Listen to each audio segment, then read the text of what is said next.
আমের চাটনিটা হয়ে গেছে, এবার নামিয়ে নিচ্ছি। আমের চাটনি বানাবো দিয়ে, তার জন্য কড়াইয়ে তেল গরম হয়ে গেছে, দিয়ে দেবো শুকনো লঙ্কা, তেজপাতা, কালো সরষে। এটা একটু ভেজে নিতে হবে। এবার দিয়ে দেবো কাঁচা আম,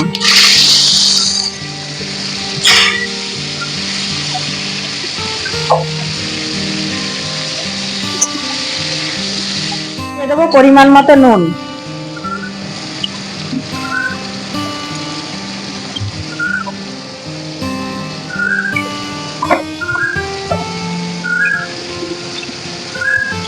হলুদ গুঁড়ো,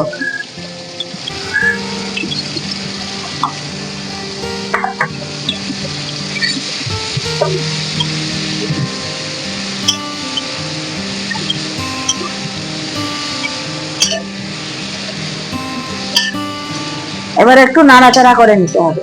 আমটা নাড়া হয়ে গেছে, এবার দিয়ে দেবো একটু জল।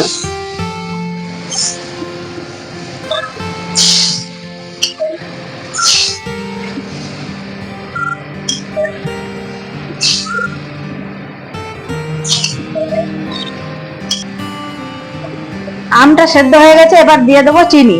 আপনারা আপনাদের স্বাদ অনুযায়ী দেবেন, যে যারা বেশি মিষ্টি খাবেন দেবেন বেশি করে।